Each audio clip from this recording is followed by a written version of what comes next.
Сәлем баршаңызға, менің аты жөнім Жазира Байдалы. Вебинарыма қош келіпсіз. Бүгінгі қозғайтын тақырыбым телефонмен сөйлесуде біз ұстанатын 22 ереже. Инстаграм арқылы мені бұрыннан танитын шығарсыз. Немесе бүгін бет жүзімді бірінші рет көріп отырсыз. Ендеше өзімді таныстыра кетейін. Журналистика саласында жүргеніме биыл 10 жыл. 10 жылда администратор болдым, қонақ жөніндегі редактор болдым, шеф-редактор болдым, бас редактор болдым. Соңғы менің лауазымым пиар жөніндегі директор. Сонымен қатар Қазақстан Республикасының ақпарат саласының үздігімін. Бұл журналистикада сіңірген еңбегім үшін министрлік тарапынан берілген марапат. Алаш Орданың 100 жылдығына орай Ақ-жол партиясы тағайындаған арнайы медальдің иегерімін. Бүгінгі таңда мен стартапермін. balbal.kz деген сайтым бар. Біз бизнес және мотивация тақырыбында қазақ тілінде сапалы контент дайындаймыз. Осынау жетістіктердің құпиясы неде деген сұраққа телефонмен дұрыс әрі сауатты сөйлесуімнен деп жауап бере аламын. Бүгін сіздермен сол біліммен бөліскім келеді. Сіздер дайынсыздар ма? Ендеше мен бастаймын.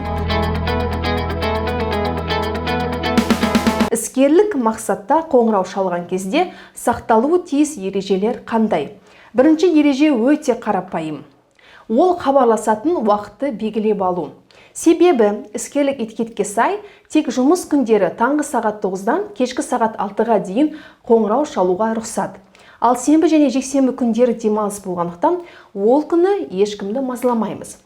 Екінші ережеге кезек берейік. Бұл да қарапайым ережелердің бірі. Бірлігіміз жете ме, әлде жетпей ме? Соған көз жеткізіп аламыз. Өйткені әңгіме қыза түскен кезде бірлігіңіз таусылып қалса, сіз ыңғайсыз жағдайға қаласыз. Бірлік толтыруға 5 немесе 10 минут уақытыңыз кетеді. Ал 10 минуттан кейін сіз қайтадан қоңырау шалған кезде жаңағы әдемі әңгімені қайта жандандыру қиынға соғады. Үшінші ереже мен қолданатын негізгі тактикалардың бірі. Есіңізге сақтап алыңыз.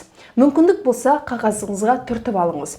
Ол адамды алдын ала зерттеп алу мәселесі. Ол үшін Инстаграмды пайдаланамыз. Біз кімге қоңырау шаламыз?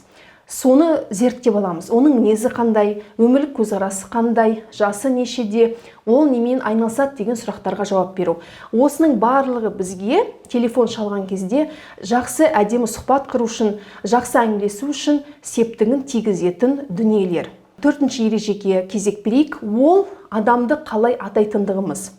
Қоңырау шалған адамыңыздың жасы нешеде, оның мінезі қандай, менталитеті қандай, соған сәйкес сіз атаулардың біреуін таңдайсыз. Оған аға дейсіз бе, тәте дейсіз бе, мырза әлде ханым дейсіз бе, пәленше түгеншел дейсіз бе, әлде жай ғана әсем, жай ғана ержан деп сөйлесіз бе. Міне осы атаулардың бірін сәтті таңдау арқылы сіз сол адамды өзіңізге жақындатасыз, не өзіңізден алыстатасыз. Сондықтан да осы ережеге өтініш мұқият қараңыз. Атаулардың біреуін дұрыс ойланып асықпай таңдап алыңыз. Енді 5-ші ережеге кезек берейік. 5-ші ереже ол қалған тірлікті бітіріп алу ережесі. Өйткені маңызды қоңырау шалмас бұрын, бәлкім сіз тамақ жеп отырған шығарсыз, су ішіп отырсыз, онда тамағыңызды жеп, суыңызды ішіп бітіріңіз. Сонда ғана сіздің бар назарыңыз телефонның арғы жағындағы адамда болады. Ал сіз параллельді басқа нәрсемен айналысып отырсаңыз, ол екінші адамға қатты сезіледі. Бұл да құрметсіздіктің белгісі болып табылады. 6-шы ереже. Маңызды қоңырау кезінде тұрып сөйлескен дұрыс. Неге? Уолл-стрит қасқырлары бұл тактиканы қолданады екен. Олардың зерттеуінше, отырып сөйлескен менеджерден қарағанда, тұрып сөйлескен менеджер көбірек сатылым жасайды. Соның арқасында көбірек табыс табады. Неге? Атақты маркетер Игорь Манн да осы тактиканы қолданады.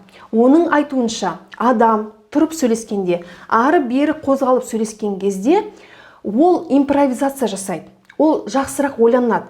Ол тез шешім қабылдайды, тез жауап береді, тез бейімделгіш болады. Бұның барлығы сапалы әңгіме құруға, клиентті келістіруге өз әсерін тигізетін дүниелердің ең негізгісі болып табылады. Сонымен қатар біз маңызды қоңырау шалу кезінде ешкім бізге бөгет жасамай ма? Соған мән беруіміз керек. Өйткені сіз кабинетте, офиста жалғыз отырмауыңыз мүмкін ғой, қасыңызда қаншама әріптесіңіз бар. Біреу кенеттен сізбен амандасуы мүмкін, біреу көріш кабинеттен кіріп келуі мүмкін, біреу сізден бір нәрсе сұрауы сұрауы мүмкін. Осының барлығы сіздің әңгімеңізге әсер етеді. Сіз бір құнды ақпаратты, бір ауыз сөзді естімей қаласыз. Содан кейін телефонның ар жағындағы адамға кешіріңіз, мен естімей қалдым, қайталаңызшы деп өтініш айтасыз. Өзіңіз ыңғайсыз жағдайға қалдырасыз. Сондықтан да басқа бір тыныш жерге барыңыз. Сол жерде асықпай сөйлесіп аласыз. Енді келесі ережелердің бірі ол қағазға қарамау мәселесі. Негізі кез келген әңгімеге алдын ала дайындалған дұрыс. Қандай сұрақ қоямыз, қандай ойды жеткіземіз, соның бір шағын конспектісі болса, оны мен құптаймын. Бірақ сол конспектке, сол қағазға қарап отыру ол дұрыс емес. Өйткені телефонның арғы жағындағы адам мынадай ойға келеді екен. Бұл неге жаттанды сөйлеп отыр? Бұл мені алдағысы келіп тұр ма? Бұл не үшін маған қоңырау шалып тұр? Айтқысы келгені не деп сізден күмәндана бастайды, сезіктене бастайды. Ал біздің мақсатымыз керісінше, ол шынайы эмоцияны білдірту, сол арқылы шынайы эмоцияға қол жеткізу. Сонда ғана әңгіме сәтті әрі жеңіл өтеді. Келесі ережелердің бірі, маңызды қоңырау шалмас бұрын өзіңіздің көңіл күйіңізді көтеріп алыңыз. Бұл бір қараған кезде өте бір қарапайым ереже сияқты. Көңіл күйдің телефондағы әңгімеге қатысы қанша. Бірақ бұл қатты әсер етеді. Себебі сіз өзіңіз эмоцияңызды жасырдым деп ойласаңыз да, телефонның арғы жағындағы адам бүкіл сіздің эмоцияңызды, сіздің ашуланып отырғаныңызды, сіздің тыпыршып отырғаныңызды, бір жаққа асығып отырғаныңызды, біреуге ашуланғаныңызды даусыңыздың тоны арқылы сезіп отырады. Сондықтан да өтініш, алдын ала өзіңіздің көңіл күйіңізді көтеріңіз. Сіз қуанып, күліп, шат-шадыман болып отырған кезде, екінші адам сіздің позитивті көңіл күйіңізді сезеді. Келесі ережеге кезекпейік, ол алло деген сөзді айтпау. Бәрімізде мынадай бір әдет бар, телефонды алған кезде біз бірден алло дейміз, одан кейін барып амандасамыз. Негізі о баста алло деген сөз ол техникалық сигнал ретінде қолданылған. Дауыс естіліп тұр ма, жоқ па деп тексеретін заман өтті. Сондықтан да мен сізге кеңес берем, бірден алло деген сөзді айтпай, амандасуға көшіңіз. Мысалы, қайырлы күн, қалыңыз қалай, менің аты жөнім Жазира Байдалы деп ары қарай әңгімені бастап кетіңіз. Сонымен қатар, жиі жіберілетін қателіктердің бірі ол сізді мазалап отырған Жазира Байдалы деген сөз тіркесін айту. Бұл сөз тіркесін айтудан аулақ болыңыз. Себебі сіз ешкімнің мазасын алып отырған жоқсыз. Бұл іскерлік әңгіме. Сіз біреуді керексіз әңгімемен, немесе бір өсек аяңмен біреудің миын ашытпайсыз. Немесе оның мазасын алып отырған жоқсыз. Сіздің мақсатыңыз белгілі бір мәселені айту, сол арқылы белгілі бір шешім шығаруға әсер ету. Болды. Сондықтан да мазалап тұрмын деген сөзді айтпаңыз. Кейбіреулер қоңырау шалады, амандасып болғаннан кейін кешірім сұрайды. Егер айыпты болмасаңыз, ешкімді ренжітпесеңіз, не үшін кешірім сұрау керек? Кешірім сұрау арқылы сіз өзіңізді сол адамның көзінше төмендетесіз. Сондықтан бұдан аулақ болыңыз, кешірім сұрамаңыз.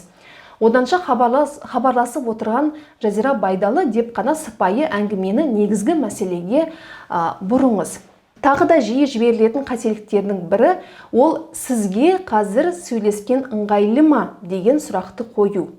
Бұл сұрақты қою арқылы сіз адамның сылтау іздеуіне психологиялық түрде әсер етеді екенсіз. Ол адамның қазір бос уақыты болуы мүмкін, бірақ ол өзінен өзі сылтау айта бастайды. 10 минуттан кейін сөйлессек ыңғайлы бола ма деп сізге керісінше сұрақ қояды. Мұндай ситуацияда мен сіздің уақытыңызды көп алмаймын, бұл 2-ақ минуттық әңгіме деп қайтадан негізгі мәселеге көшіңіз. Негізгі мәселеге көшкен кезде сіздің мақсатыңыз ол эмоцияны тудыру. Бұл менің құпия тактикаларымның бірі. Инстаграмнан алған бар ақпаратымызды, бар білгенімізді міне осы ситуацияда ұтымды пайдаланамыз. Мәселен, ол кісінің жақында ғана туған күні өткен болу керек. 35 жасқа толыпты. Ендеше, сіз былай дейсіз. Жақында ғана сіздің туған күніңіз өтіпті. Мен сізді Инстаграмнан бақылаймын, сторизден көрдім. Туған күніңіз құтты болсын, сізге бар жақсылықты тіледім деп айтыңыз. Сонда ғана сіз ол адамды сөз арқылы, эмоция арқылы өзіңізге баурай аласыз. Оның туған күні өтпесе, басқа да бір іліп алатындай информацияны таппасаңыз, онда былай істеңіз. Инстаграмдағы посттарына назар аударыңыз. Соның ішінде сізге қатты әсер еткен бір оқиғаны, бір жазбаны оған айтып беріңіз. Сіздің қызыңыз туралы мынадай жазбаңызды оқыдым, мен қатты әсер алдым деп, сол алған әсеріңізбен онымен бөлісіңіз.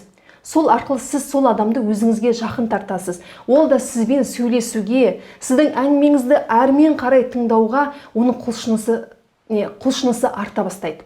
Міне оның құлшынысы сізге деген артқан кезде, шынайы эмоциясы пайда болған кезде, сіз мен не үшін қоңырау шалып тұрмын деген сұраққа жауап бересіз. Өйткені кез келген адам қатты толқыса да, сіздің қоңырау шалғаныңызға қатты мәз болса да, оны мынадай сұрақ мазалайды. Бұл адам маған не үшін қоңырау шалып тұр? Менен қандай көмек керек? Немесе менен не сұрағысы келеді? Бірден сол мәселені тыңдағысы келіп тұр. Міне осы ситуацияда ол бұл сұрақты қоймай жатып, біз бірінші болып сол сұраққа жауап береміз. Мысал келтірейін. Қайырлы күн, қалыңыз қалай? Менің аты жөнім Жазира Байдалы. Журналистпін, balbal.kz деген сайтым бар. Сол сайтқа сіз жайлы материал жазғым келеді. Серіктес болғым келеді. Қалай қарайсыз? Деу керек. Біздің келесі ережеміз ол пауза ұстай білу мәселесі. Себебі асығам деп, барлығын тез-тез айтам деп, біреудің уақытын бекер жұмсамаймын деп, барлығын тез-тез айтып шығуға болмайды. Телефонмен сөйлесу барысында даусымыз анық болу керек. Асықпай сөйлесуіміз керек. Кей адамдар асығы сөйлеседі. Сол кезде оның темпіне ілескен дұрыс. Бірақ бәрібір белгілі бір жылдамдықты ұстанып тұрыңыз. Ғалымдардың зерттеуі бойынша 1 минутта 120-160 сөз айтуға болады. Бірақ бұл бет-бет сөйлескен кезде айтылатын сөздер. Ал телефонмен сөйлескен кезде бұдан да кішкене баяу болуға мен сізге кеңес беремін. Біз жаңа ғана ол кісіге бізбен жұмыс істеуге қалай қарайсыз деген сұрақты қойдық. Енді ол кісі ойланады. Ойлануға шамамен 1 минуттай уақыт беріңіз. Паузаны ұстап тұру, сабырлы болу, күте білу арқылы сіз құрметке ие боласыз. Осы қасиеттеріңіз арқылы ол сізді байсалды адам, кәсіби біліктілігі мол маман ретінде тани бастайды, құрметтей бастайды. Одан кейін не істейміз? Паузаны бірінші болып бұзасыз. Қайтадан сұрағыңызды басқаша формада қоясыз. Жарнамалық мәтін жазуды жоспарлап жатырмын. Қалай қарайсыз? Келісім бересіз бе деп сұрағыңызды қайтадан қоясыз. Ол адам сізге әр түрлі жауап беруі мүмкін. Келесі ереже жоқ деген жауапқа байланысты. Жоқ деген жауапты ести сала, көбіміздің үн жұрғамыз, көңіл күйіміз түсіп кетеді. Ары қарай сөйлескіміз келмей, телефон тұтқасын қоя салуды жөн көреміз. Бұл мәдениетсіздіктің белгісі. Бұл іскерлік этикетке жатпайды. Өйткені біз күніне 30 адаммен, не 10 адаммен сөйлесуіміз мүмкін. 10-ның бәрі, 30-дың бәрі келісе кетуі бұл мүмкін емес. Келісе кетсе де барлығының я деп жауап беруі міндетті емес. Сондықтан да жоқ деген жауаптың өзін қанағат тұтамыз. Алғыс айтамыз, рахмет, маған 2 минут уақыт бөлгеніңізге алғыс білдіремін, ісіңізге табыс тіледім деп, онымен жылы қоштасамыз. Сонымен қатар іскерлік этикеттің тағы бір ережесі, ол телефонды кім шалды, сол бірінші болып қоштасуы керек.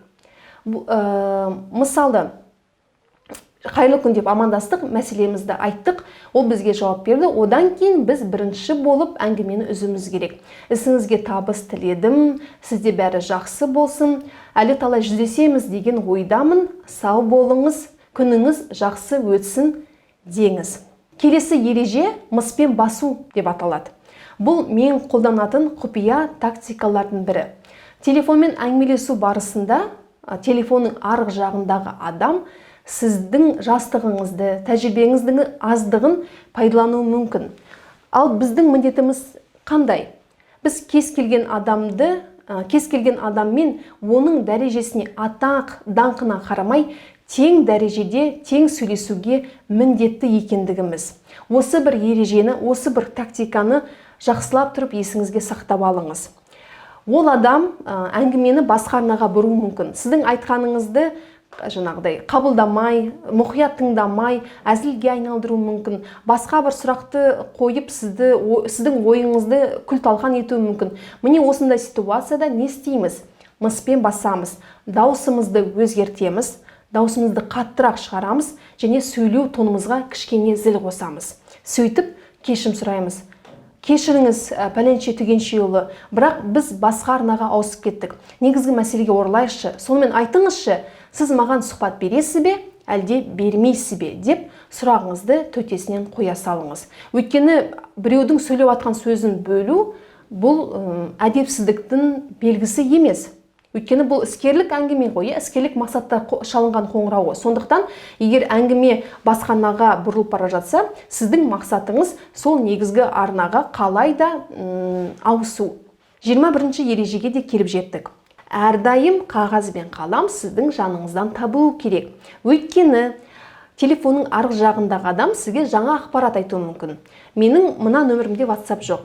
Басқа бір нөмірді жазып алыңызшы, соған хабарлама жіберіңізші. Немесе мына мекен-жайға өзіңіздің коммерциялық ұсынысыңызды жолдап жіберіңізші деп өтініш айтуы мүмкін. Сондай кезде сіз абдырамайсыз, қағазыңызды аласыз да жаңағы ақпаратты, мекен-жайды, нөмірді лезде шатаспай, қателеспей жазып аласыз. Соңғы 22-ші ереже. Ол табандылық таныту мәселесі. Адам тұтқаны көтермеуі мүмкін. Сол ситуацияда біз не істейміз? Үнжұрғамыз түспейді, араға 1-2 сағат салып, 2-3 рет қоңырау шаламыз. 2-3 рет қоңырау шалғаннан кейін ол тұтқаны қайтадан көтермесе, оған хабарлама қалдырамыз.